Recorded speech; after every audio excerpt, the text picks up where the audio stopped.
And now on Radio Free UK, we have an item from a new contributor. This is an item from the Irate Bear. Anti-social justice warrior, social commentary, sarcasm and vulgar language, all-round degenerate. And that's just how he describes himself. However, for the gentle listeners of Radio Free UK, Alan Taylor Shearer has kindly produced a PG-friendly version. Over to the bear. Hey there, lovely people. Did you just assume my gender? I want to apologise for not having a video up the last week or so. I've had the flu and it's been awful. Don't apologise for being ill, love. You should, of course, apologise for suggesting that female flu comes anywhere near the pain and suffering that man flu causes.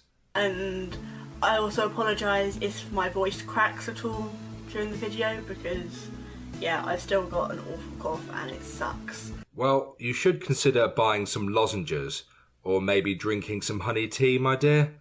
You will feel better after a few of those. So, with that out of the way, let's start this. Whoa, whoa. You do not start my videos for me. I start them.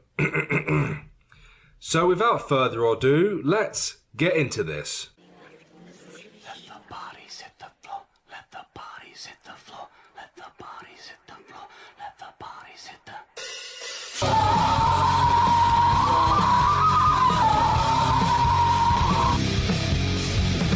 A commenter on my street harassment video said that women should take precautions to avoid getting harassed.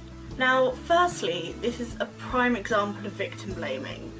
I mean, you're telling people to do certain things to avoid getting attacked. Well, in my mind, it makes perfect sense. We do not live in a perfect world, even in Western civilization. I take precautions every time I go out to ensure nobody even thinks to try and me. Growing up in Greater West London, I would often puff my chest out, widen my arms, try to look angry as fuck everywhere I went, and sometimes I would arm myself with a blade of some sort. I also wouldn't flaunt anything valuable on my person either. If you live in a rough area, or think that it could happen, then you should prepare yourself accordingly. As if being attacked is some natural occurrence and is bound to happen unless you do something about it. Well, in a lot of areas in the UK and US, getting attacked is a natural occurrence. I've had people try to fight me on the street just because they were drunk and felt like it. People have tried to rob me of my belongings before as well. It's just something that happens, especially in poorer areas like where I'm from. Which it isn't. It's scumbags attacking people. So telling women to take precautions is almost the same as asking a rape victim what they were wearing or if they were drunk. It doesn't matter. Well, I am fairly certain that the police don't ask rape victims what they were wearing at the time of the incident, and if they do, it's probably because they need samples for the investigation. As for taking precautions, it kind of makes sense to do things like watching your drink at a bar, keeping your personal belongings close and tucked away. If you happen into an infamous bar that's known for negative incidents, then perhaps leave. You shouldn't have to take precautions to avoid getting attacked. Unfortunately, this is the real world, my dear. There are nasty people out there that will pick a potential victim out if they notice chinks in their armour. Taking precautions helps deter that. However, this isn't the only reason that comment bothered me. Women already take so many precautions to avoid getting harassed. So telling them to take precautions is a null comment. We shouldn't have to, but it's kind of necessary now. Well, even if most women did take precautions, I think this person's message telling women to look after themselves is mainly aimed at naive women. Not that this sort of thing doesn't happen to men, of course. I mean, men are a lot more likely to be attacked on the street than you are. So, what do we do? I don't hear you ask, because you're the other side of the internet.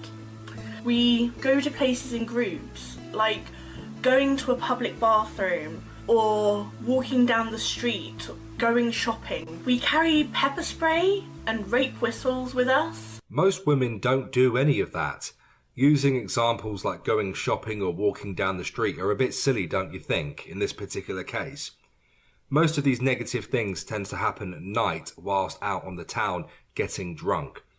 I'm not saying that what you deem as harassment doesn't happen during the day. carrying out mundane tasks like shopping, but it is very unlikely. You know, you're making it sound as if the streets of the UK is some sort of wild Mad Max style wasteland where anything goes. And in some places, pepper spray is illegal. I have some friends who carry mini deodorants in their bag to act as pepper spray. We have safety calls on dates. Whether it's going to the bathroom and calling up your friend to say, please call me, I need an out, or it could be a pre-arranged call with a code word. Might I suggest then that you don't date random strangers that you met off the internet? It might help to meet people in real life to get to know them first. I mean, if you are really that paranoid and think all men are out to get you, then go find a male feminist. They won't even try to kiss you, let alone fuck you.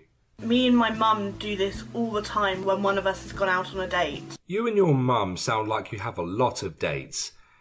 They must have all been arseholes if neither of you have settled down yet. We pretend to have a boyfriend when someone won't leave us alone, because for some reason the only way that some guys can get it into their heads that you don't want to be talked to is because you belong to another guy. Well, some chaps are persistent and you will come across these people from time to time. I myself have had gay guys try it on with me relentlessly, even though they knew I was straight. Telling them to f*** off usually works, or if you really don't want to be rude, you could tell a doorman that guy won't leave you alone. It's really a non-issue at this point. Like, not being interested isn't enough.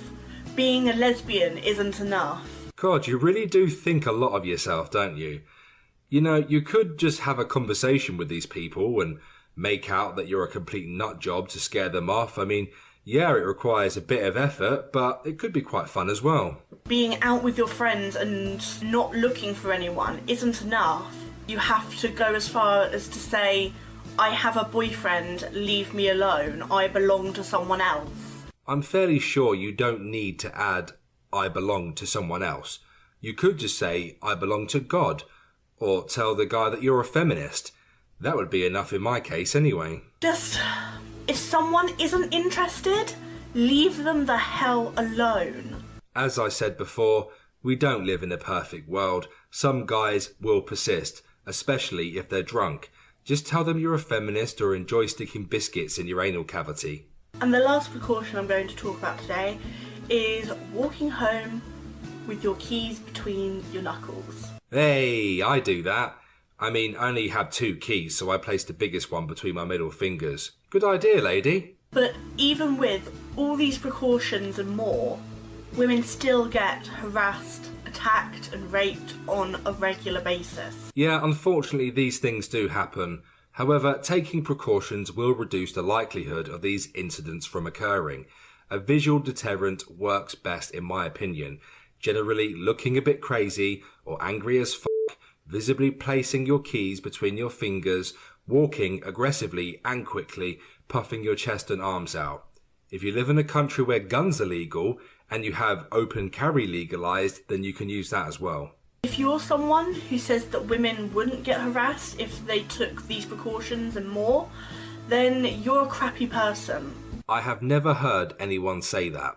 And if they did, I want to know so I can call them out on their bullshit.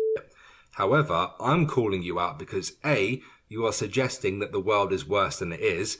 B, you haven't even spoken how men are a lot more likely to experience violence than women are. And C, you are moaning that women have to take precautions when we all have to. Look, I agree. It would be amazing if I knew for a fact that I could go about my business without a single chance of someone saying some shit to me, attacking or trying to rob me. It really would. But I avoid groups of young people because there is a chance they could try to rob me or whatever else. When I go out drinking, I steer clear of groups of lads with shaved heads because there's a strong chance they're out just for a fight. When I go out at night, I prepare and act accordingly. If I get attacked, then shit. I'll just try to fight them off, but numbers overwhelm or they could be stronger and faster. I'll take a beating, get robbed, and report it to the police. That's just the way things are, and that's all you can do.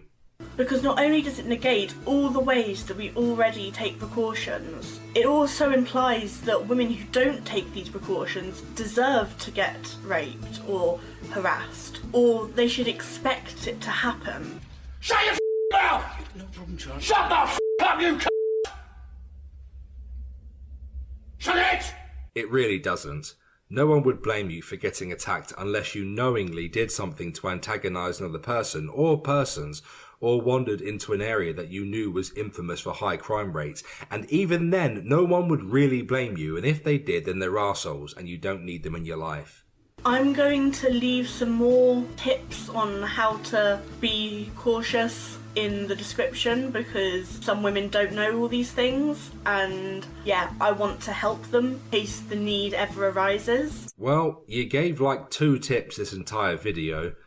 I have done a better job dishing out precaution ideas, and statistically speaking, I am more likely to attack another man on the street than a woman. Yeah, I hope you took something away from this video, whether it be a new tip or a different way of thinking about being harassed. The only thing someone might have taken from your video is that according to you, the world is an awful place because of men, and they should stay at home and never leave.